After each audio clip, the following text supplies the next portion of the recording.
L'ouverture des Restos du Cœur dans 14 centres essonniens. François Barouin à Gis-sur-Yvette et Saint-Aubin. Le meurtre d'une jeune femme de 35 ans à Juvisy-sur-Orge. Développement, Patrice Arditi.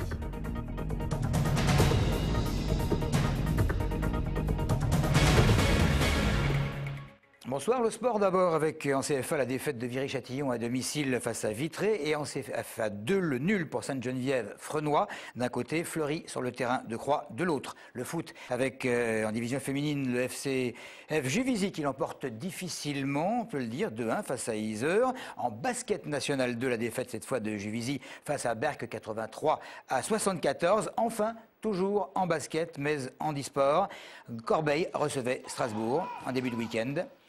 Et malheureusement, tant pis pour le maintien en National A des Essonniens. Maladresse au tir. Plusieurs d'ailleurs qui se traduisent par une défaite 59-55. Corbeil reste 7e sur 10. On écoute l'entraîneur Joël Opy. On est au bon niveau, là, on est au milieu de tableau aujourd'hui. On est quasi assuré de ne pas être ni 9 ni 10, c'est-à-dire les deux derniers qui descendent. Donc en fait, c'est le challenge de se maintenir d'abord et puis ensuite de construire pour éventuellement essayer de chatouiller les grosses équipes de 1A. Les Restos du Cœur, c'est parti. C'était très attendu. Coup d'envoi ce matin de la 27e campagne d'hiver. Dans tous les centres essonniens, il y en a 14, comme dans tout le reste du pays. Christophe Garnier. Certains viennent ici depuis plus de 10 ans, d'autres étaient là pour la première fois, mais tous sont extrêmement démunis. Ici, les sans domicile fixe croisent des personnes âgées, des Roms et des mères de famille. Et même si les vêtements et l'indispensable café chaud sont à disposition, tous viennent chercher une aide alimentaire sans laquelle ils ne peuvent pas vivre. Chaque semaine, je viens ici. Pour manger, je suis toute seule. Je n'ai pas de maison, je dors dans la rue. On a besoin un peu de nourriture parce qu'on ne touche pas assez d'argent, quoi. On touche les RSA, quoi, mais bon, c'est pas assez, quoi. L'an dernier, les Restaurants du Cœur ont servi plus de 900 familles, soit plus de 2700 repas dans le département. Et ce chiffre aurait augmenté de 10% par rapport à l'an dernier. Rien qu'aujourd'hui, ce centre de Massy a servi 150 repas et les gens faisaient déjà la queue ce matin à 6h30, bien que l'association n'ouvre ses portes qu'à 7h30. Les gens ils font la queue. Je suis arrivée ce matin, il était quoi, 6h10, il n'y avait personne, mais après 6h30, les gens commencent à faire la queue.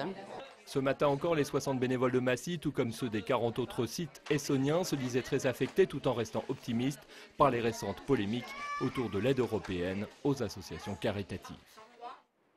Si certains se posaient des questions pour savoir si la place était libre, eh bien c'est raté. Georges Tron a bien l'intention de se représenter aux prochaines législatives. Il semble y avoir une réelle solidarité d'ailleurs derrière lui. Bien évidemment, le développement de son affaire en justice pourrait changer la donne, mais du côté des instances nationales, on a l'air confiant. Pour preuve, ce courrier que le secrétaire général de l'UMP lui a adressé, Jean-François Copé, qui fait état de sa confiance, son estime et son amitié, qui sont, dit-il, acquises. Jean-François Copé recommandant à Georges Tron d'être solide face aux épreuves qu'il traverse. À propos d'élections, on sait que le Parti socialiste se dit favorable au vote des étrangers non communautaires dans les élections locales, ce qui n'est pas l'avis actuel de la droite. L'Institut BVA a fait une enquête pour le journal Aujourd'hui en France, d'où il ressort que 61% des Français seraient favorables à ce vote des étrangers, même si on voit que les commerçants et artisans sont frileux, de même que pas mal de seniors par rapport aux jeunes. Voyons ce que cela donne, plus modestement évidemment en Essonne, avec quelques témoignages de rue. Dérangerait en aucun cas, sous certaines conditions, d'avoir quelques années de présence sur le territoire, d'avoir montré un intérêt pour la commune, voilà, être intégré, payer ses impôts évidemment, et puis quand même se débrouiller dans notre langue. Pour les élections locales, c'est vrai, pour les élections présidentielles, il vaut mieux être français. Je pense qu'à partir du moment qu'on vit ici, tout le monde a le droit, de dire ce qu'il pense et donc de voter, donc oui, je serai pour. Il faut d'abord vouloir être français, à mon avis. Et puis après, faut s'impliquer à 100% dans la société du pays qui vous accueille. Personnellement, je suis étranger, je travaille ici, je gagne ma vie ici en France, ce sera tout à fait normal. Aujourd'hui, il y a des gens qui habitent dans les quartiers, dans les banlieues, qui payent leurs impôts, qui sont des enfants de la République au même titre que les Français, sont bien intégrés, ils travaillent. Je ne vois pas pourquoi on leur interdirait de voter. François Baroin en Essonne cet après-midi. C'est au cours de sa visite que le ministre des Finances a exclu l'adoption d'un 3e plan de rigueur pour 2012. François Baroin, qui avant de se rendre au pôle de compétitivité systématique de Saint-Aubin, s'est d'abord rendu à Gif-sur-Yvette dans la société Cayentis. C'est l'entreprise dont on a beaucoup parlé il y a quelques semaines, puisque c'est elle qui fabriquait les fameux stylos numériques et que le Parti socialiste a utilisés durant ses primaires. Les bus, ça continue. Ces dernières 48 heures, il y a d'abord eu le caillassage de l'un d'eux à Corbeil et puis toujours chez TIS, un conducteur qui a fait valoir son droit de retrait à Évry à la suite d'une rixe entre une dizaine de jeunes sur la ligne 404 et non pas 402. Le travail a ensuite repris. Vendredi soir, un stage force spéciale a été organisé comme chaque mois depuis mai dernier par la société TechOps pendant 24 ou 48 heures. Des joueurs se mettent dans la peau d'un militaire et sous la houlette de Eric Salem. C'est un ancien membre des paras du GIGN. Le stage n'est pas une partie de rigolade, mais il est accessible physiquement à tout le monde et on arrive même à rigoler, à ressortir avec le sourire comme Nicolas Iacasi et Claire Colombel ont pu le constater. Vous allez, au cours de ces 16 heures là, qui nous séparent de demain midi, avoir à remplir plusieurs types de missions.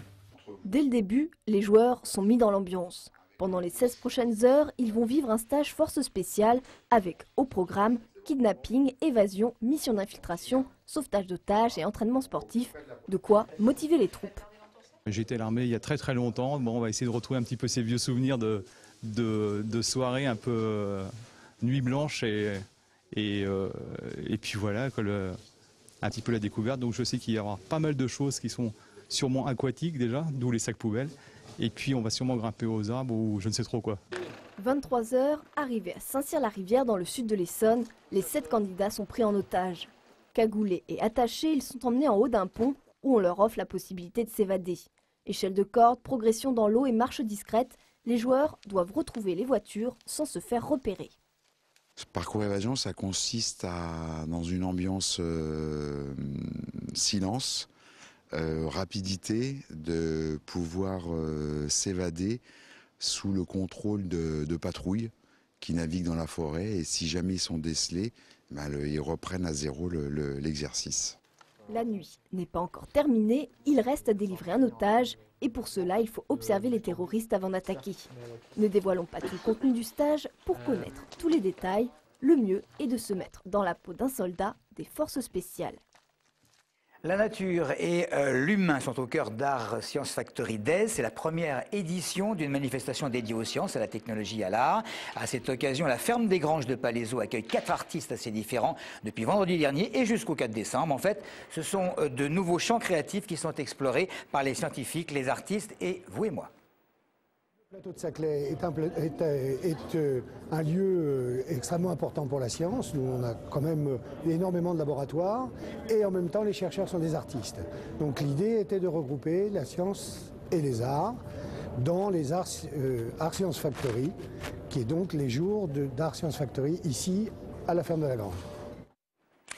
Voilà, sachez que dorénavant et à partir d'aujourd'hui, le magazine Sport sera diffusé tous les lundis soirs à 19 h 45 et non plus le mardi, qu'on se le dise. Merci de nous avoir suivis.